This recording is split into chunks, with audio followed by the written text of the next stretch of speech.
जय श्री बिहारी जी की श्री राधे। आज बहुत सुंदर और बहुत महत्वपूर्ण भाव आप सबके आगे मैं रखूं। जब हम श्री बांके बिहारी जी के दर्शन करने के लिए जाएं तो उस समय हमारे अंदर द्रौपदी वाला भाव होना चाहिए। आप कहोगे कि ये द्रौपदी वाला भाव क्या है, तो मैं आपको बता दूं, जिस समय दुशासन ने द्रौपदी के चीर को खींचा था, उस समय द्रौपदी को यह विश्वास था कि मेरे यह 5 पति मेरे प्राणों की रक्षा करेंगे, मेरी लाज को बचाएंगे।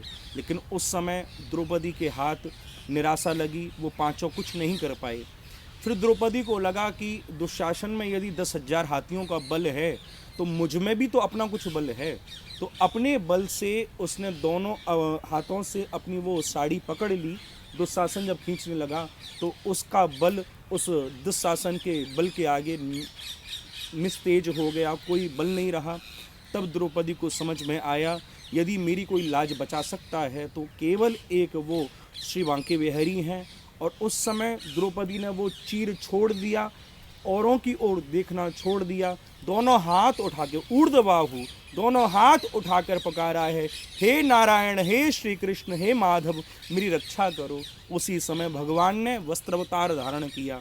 तो पहली सीख हम सब के लिए, जब श्री बांके बिहारी जी के दर्शन करने जाएं तो एक बार ऊर्ध्वबाहु होकर दोनों भुजाओं को उठाकर श्री बांके बिहारी जी की ओर दोनों हाथों को करते हुए हमें एक बार जरूर कहना चाहिए, हे बांके बिहारी आप ही मेरे हो, हे बांके बिहारी आप ही मेरे हो। तो ये भाव पहला हमारे अंदर होना चाहिए। दूसरा भाव वो है उन्हीं वृंदावन बांके बिहारी की परिक्रमा। जब हम श्री ठाकुर जी का दर्शन करें तो दर्शन करने के बाद हमें ठाकुर जी की परिक्रमा करनी चाहिए। मैं ये देखा करता हूँ कि कई लोग जब ठाकुर जी प्रसाद पा रहे होते हैं, यानी भोग का समय होता है, या ठाकुर जी शयन कर चुके होते हैं, तो उस समय भी लोग परिक्रमा देते हैं। ये बहुत गलत है बंधुओं। जब ठाकुर जी प्रसाद पाएँ, यानी ठाकुर जी का जब भोजन का समय हो, तो उस समय ठाकुर जी की परिक्रमा नहीं देनी चाहिए। और जब ठाकुर जी सो रहे हों उस समय भी परिक्रमा नहीं करनी चाहिए। बिहारी जी के मंदिर आप जब दर्शन करने जाओ, पहली बात मैंने कही, ऊर्ध्वबाहु दोनों हाथों को ऊपर उठाकर ठाकुर जी को कहना चाहिए, हे मेरे बांके बिहारी मैं आपका हूँ, पहली चीज़। दूसरी चीज़, उन बिहारी जी की हमें 4 परिक्रमाएँ करनी चाहिए। लेकिन ये परिक्रमा करते समय जरूर ध्यान रखें कि उस समय ठाकुर जी का भोग आया हुआ ना हो, उस समय ठाकुर जी सोए हुए ना हो, क्योंकि दोनों ही स्थिति में ठाकुर जी की परिक्रमा हमें नहीं करनी चाहिए। जब ठाकुर जी अपने सिंहासन पर विराजित हों उस समय हमें ठाकुर जी की परिक्रमा करनी चाहिए। और परिक्रमा का विधान है 4 परिक्रमाओं का। यदि आपके पाँवों में उतनी सामर्थ्य नहीं कि आप बिहारी जी की परिक्रमा कर सको, तो आप एक ही स्थान पर खड़े होकर 4 बार गोल चक्कर लगा लो, तो वो परिक्रमा भी स्वीकार होती है। आप यदि सामर्थ्यवान हैं और बहुत मंदिर में रस नहीं है, क्योंकि कई बार रस के कारण भी बहुत रस होता है, तो उस समय व्यक्ति परिक्रमा नहीं कर पाता, तो एक ही स्थान पर 4 बार घूम कर, यदि वो 4 बार घूम लेता है तो वो परिक्रमा का ही फल उसे प्राप्त होता है, उसकी परिक्रमा स्वीकार होती है।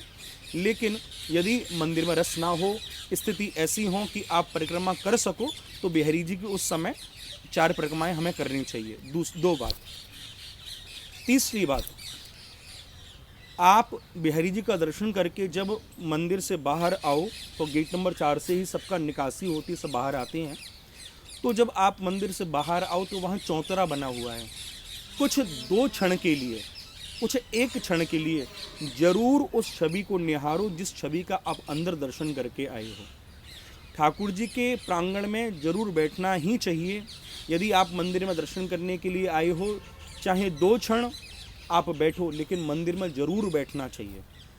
यदि मंदिर बहुत ज़्यादा रस हो तो बाहर चौतरे पर बैठ जाओ, लेकिन बैठना जरूर चाहिए, 2 सेकंड ही सही, लेकिन ठाकुर जी के सानिध्य में बैठो। जिस छवि का आपने दर्शन किया था उस छवि को वहाँ बैठकर ध्यानस्थ होकर उसका ध्यान करो, उस छवि का। ये तीसरी महत्वपूर्ण बात।